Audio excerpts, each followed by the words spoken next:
Imagine accidentally touching a hot stove. Right, your hand just naturally pulls back. Exactly. Your nervous system doesn't wait 2 weeks to write up a paper report. Right?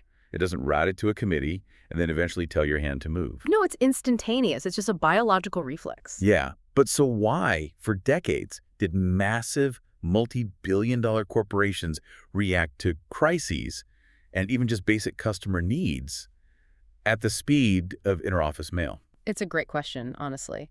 And it highlights this massive evolutionary gap in how we build organizations. Yeah. We tend to build them, like machines, Yeah. with gears, levers, and these really rigid hierarchies. But the sources we are exploring today argue something completely different. They argue that a business actually needs to operate like a living organism. Totally. And welcome to this deep dive, everyone. Our mission today is to explore a really fascinating, honestly prophetic blueprint for modern business. We're looking at Bill Gates' 1999 book, Business at the Speed of Thought. Yeah, it's quite the read. It is. We are going to unpack this core concept of the digital nervous system. We want to show you how moving information digitally transforms a slow, reactive company into this dynamic entity, one that acts at the exact speed of human thought. And to really grasp the mechanics of this, we have to start with a concept from this MIT director, Michael Dertouzos. It's totally foundational to the source material. Right, his idea of information work. Exactly. He coined that term. Now, we usually think of information as a static noun, right? Think of like a printed sales report just gathering dust in your file cabinet. Or, a forgotten PDF on your desktop. Yeah, exactly. It's dead weight. But Dertouzos argued that information must become an active verb. A verb. Right. It is human thought applied directly to data. I love that distinction so much, information as a verb. Because the true goal of our deep dive today is to show you exactly how transforming data into an active process can radically solve complex problems. And honestly, it can entirely change your own daily work style. Precisely. Yeah. Because before an organization can react to the outside world, before it can instinctively pull its hand off that hot stove, it first has to understand exactly what is happening inside its own walls. It needs internal facts. Right. It has to know itself first. So let's look at the historical reality of gathering those internal facts. Like, back in the 1920s, the CEO of General Motors, Alfred Sloan. Oh, the train story. Yes. He realized he had this massive blind spot. He literally had no idea what cars were actually selling off the dealer lots across the country. The data was just completely disjointed everywhere. Exactly. So he outfits a private railroad car as a mobile office, and he spent his time traveling the entire country, visiting 5 to 10 dealers a single day. Just to get accurate sales facts directly from the source. Yeah. It was a monumental, exhausting effort. But what Sloan did was revolutionary for the time. He mandated that every dealer and every employee categorize their numbers in precisely the same way. Right. He standardized the data. Suddenly, headquarters and the remote dealerships were finally speaking the exact same language. That manual, paper-based information system gave GM a competitive advantage that lasted for decades. But as you can imagine, traveling by train to gather facts is, well, it's incredibly slow. Yeah, it doesn't really scale in the modern era. Right. Now jump to the digital equivalent in the late 1990s. You see tools like Microsoft's MS Sales system doing the exact same thing, but at the speed of light. Which brings up this incredible story in the source material about an operations manager at Microsoft named Pat Hayes. Yeah, this perfectly illustrates information as a verb. It really does. So Hayes was trying to figure out how to effectively market to small and medium-sized customers. And in most companies at the time, that just meant guessing. Or relying on these really broad, super delayed surveys. Exactly. Instead, Hayes used digital databases to actively cross-reference completely different sets of data. He took U.S. Census data layered on PC ownership rates. And then combine that with Microsoft's past marketing activity, right? Yes. He created this multi-dimensional map, drilling all the way down to the postal code level. And he discovered something wild. He found 80 small cities where they were doing absolutely zero marketing. None at all. Right. And as a result, they were making an average of just 89 cents per customer employee in those areas. Just 89 cents. But here is where the digital nervous system kicks in. Because the data was active, it was a verb, he could run what-if scenarios. You could actually play with the numbers. Right. He proved that by running simple big day marketing seminars in those specific untapped cities, they could easily double that revenue. The mechanism of pivoting that database allowed him to spot an invisible opportunity. Wow. Yeah, they ran the test, saw a 57% increase in revenue in those cities, and ultimately turned a $1.5 million marketing investment into a massive $30 million revenue increase. Okay, let's unpack this for a second because I want to play devil's advocate here. Isn't giving everyone in the company access to all the numbers extremely dangerous? I mean, we are so conditioned in the corporate world to guard financial data with our lives. Oh, absolutely. It's a common fear. It feels like a massive security and PR risk to just democratize your sales numbers and let middle managers poke around in the raw data. Like, why hand over the keys to the castle? Oh, what's fascinating here is that the middle managers are precisely the ones who actually need that exact actionable data. So, Think about it.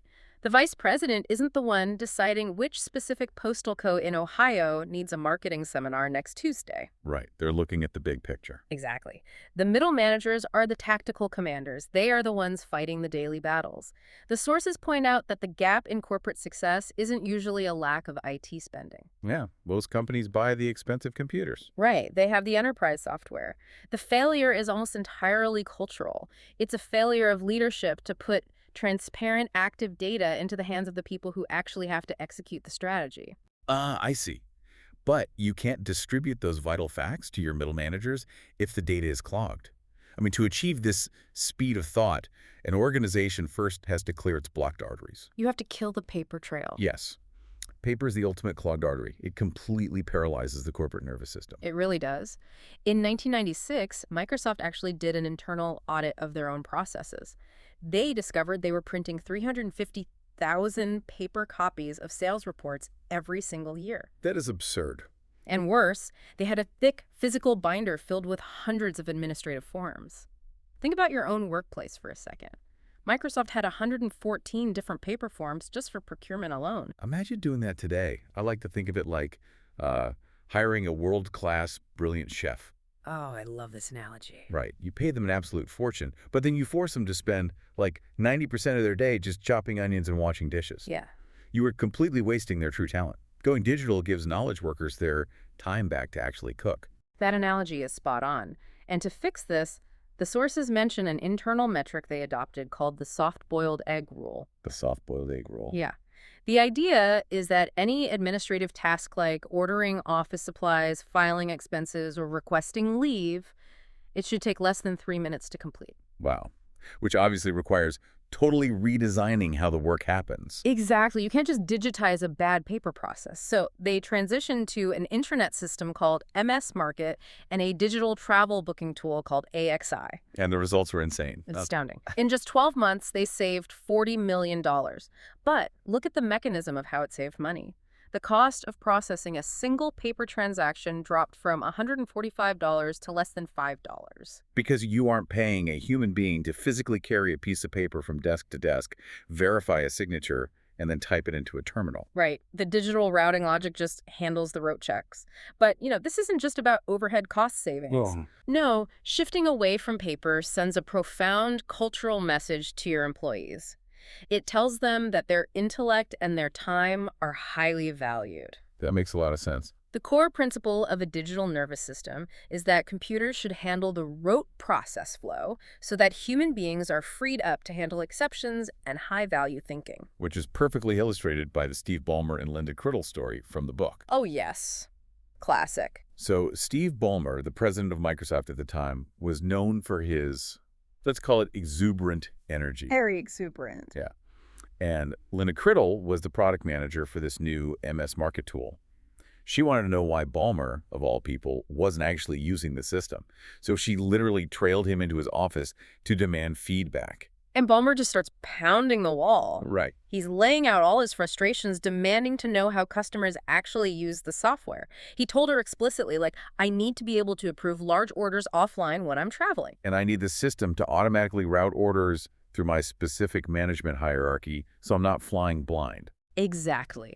Now, if this were a paper-based bureaucracy, changing a core procurement form would mean endless committee meetings. Oh, drafting a new layout, sending it to a commercial printer. Right, physically distributing new binders to thousands of employees, it would take 6 months. At least 6 months. But because it was a digital architecture, Linda's team implemented his offline approvals and all his complex routing demands in 2 weeks. 2 weeks? That's unbelievable. And that's the power of clear digital arteries. Internal iteration becomes incredibly fast, but, and here is the critical pivot, once your managers are making decisions in minutes instead of months, that internal speed is completely useless if it hits a brick wall the moment it reaches the consumer. You have to plug that high-speed nervous system directly into the outside world. Precisely. Which brings us to the internet, the ultimate disruptor. Suddenly you're facing total disintermediation. The death of the middleman.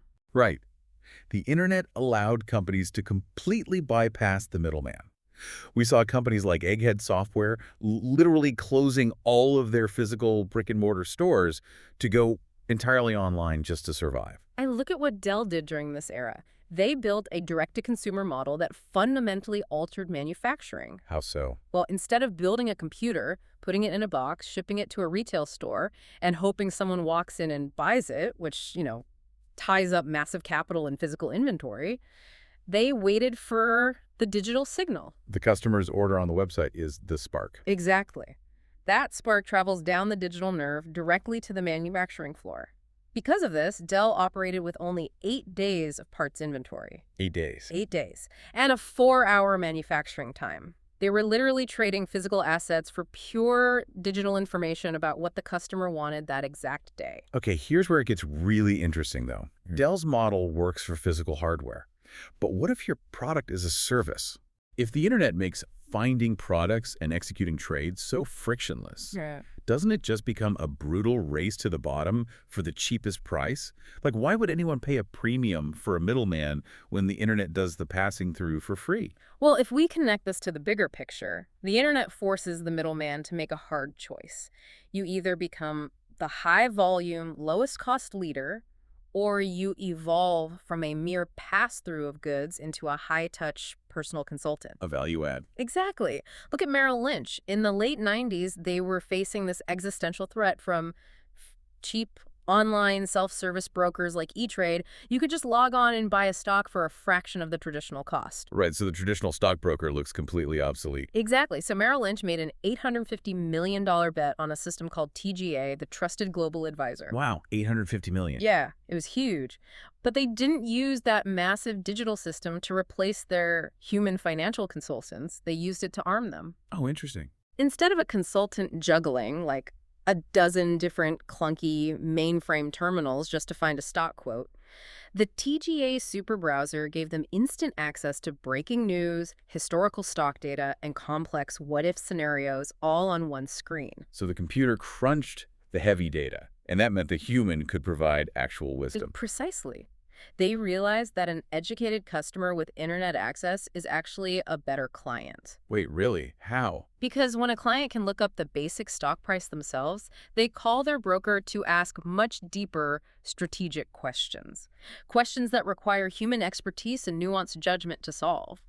The digital nervous system elevated the human worker. We saw the exact same philosophy with Marriott Hotels in the sources. Right, the interactive site. Yeah, and they didn't just put up a static digital brochure online. They built an interactive site where you could search for hotels by specific amenities, get driving directions, view floor plan. They moved the customer relationship from a one-way monologue to a two-way dialogue. Exactly. And they even built special portals with customized profiles for meeting planners and travel agents. They didn't eliminate the middleman, they integrated them directly into their digital ecosystem. Which is brilliant, because once a company is intimately and digitally connected to the consumer like that, market demands and crises hit instantly. There is no buffer zone anymore. None. The ultimate test of a digital nervous system is the velocity of its reflexes when things go wrong. The need for speed. It's not just about reacting to the customer. It's about reacting to the market before your competitor even realizes the market has moved. Compaq is a great example from the sources on this. Oh, yeah. They were running a 45-day sales planning cycle. Think about what that actually looks like on the factory floor. Right. Imagine the sales team noticing a spike in demand for a certain server. In the old days, they'd draft a paper report. It goes up the chain. Manufacturing gets it weeks later. And by the time they retool the factory, the demand is already gone. Exactly. It took them a month and a half just to agree on the new numbers. So they brought in an enterprise resource planning system, an ERP.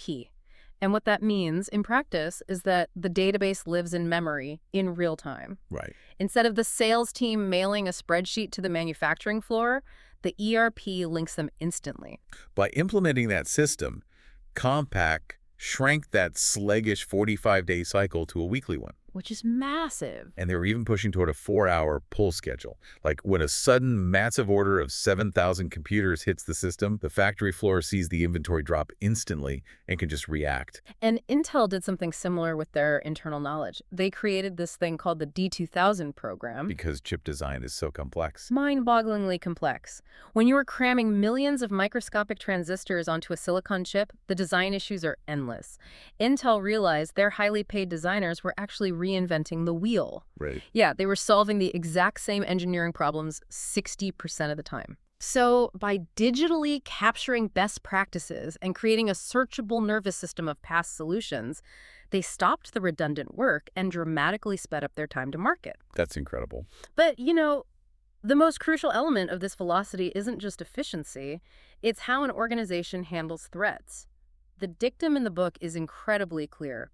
Bad news must travel fast. Bad news must travel fast, which brings us to an amazing story from 1995. Microsoft is launching Windows 95. They are arguably on top of the world. The undisputed kings of software. Right. And suddenly the press is declaring that this new thing called the Internet is going to completely put them out of business. It was a massive existential crisis for them. Critics were loudly saying Microsoft just didn't get it. But because Microsoft already had a nascent digital nervous system, specifically the widespread use of internal email and a relatively flat communication culture, the bad news traveled incredibly fast. It wasn't the senior executives in the boardroom who first spotted the iceberg. It was the employees on the ground. A technical specialist named Jay Allard set up a rogue internet server on a folding table in Building 2. Wait, I love this detail. He literally had power strips duct taped to the wall. Essentially, yes, it was a complete fire hazard. So a multi-billion-dollar tech giant was saved from an existential threat by a guy with power strips duct taped to a folding table? Pretty much. But that rogue server allowed employees across the company to see the explosive growth of internet downloads firsthand. It was undeniable raw data. That proves your point right there. The perimeter nerves sensed the heat of the stove and immediately alerted the brain. Exactly. It sparked Microsoft's massive, rapid pivot to integrate the internet into all of their core products. So, what does this all mean? Because this raises an important question for me. Is this level of hyperreactivity actually sustainable for a normal company?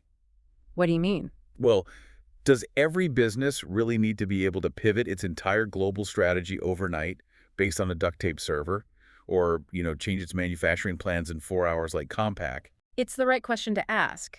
And the answer is that the most important speed issue isn't actually technical. It's not. No, it's cultural. It is about conquering the fundamental human instinct to hide from bad news.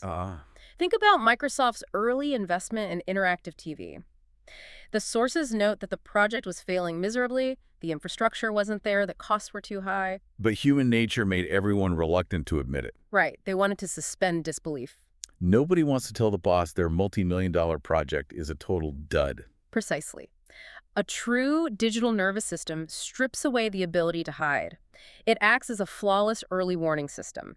By democratizing the data, it forces you to look at the bad news objectively. And that allows the company to engage all of its available intellect the very moment a threat or a failure appears. Exactly. It's so similar to how society adapted to electricity. The sources talk about the transition to the web lifestyle. Right, the web lifestyle. 100 years ago, people marveled at the telegraph and electric lights. It was a novelty.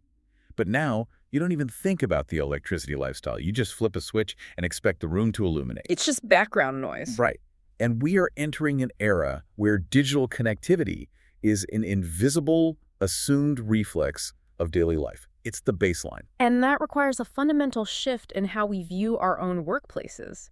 As a listener, you really have to evaluate your own organization right now. Yeah. Are you holding data for the executives in the corner office? Or are your digital systems empowering the people on the front lines, the middle managers, the financial consultants, the customer service reps? Are they empowered to actually act at the speed of thought? Throughout this deep dive, the sources have continually emphasized using digital systems to remove rote, manual work. freeing up human beings to do high-level information work, It's a beautiful vision of technology empowering human intellect, letting the chef finally cook. letting the chef cook. But, if we project these historical trends forward, it also leaves us with a lingering question about the future trajectory of this technology. Exactly. I want to leave you with this final thought to mull over. As our digital nervous systems become increasingly automated, as they become intensely predictive, capable of intelligent routing and doing the deep analysis entirely for us. Will the digital nervous system eventually bypass human conscious thought altogether? Right. Will the knowledge workers of tomorrow transition from being the active brains of the operation to merely being the passive supervisors of an autonomous digital organism? It's a profound shift to consider. If the corporate body touches a hot stove, maybe in the near future, it won't even need to alert the brain at all. The hand will just move itself.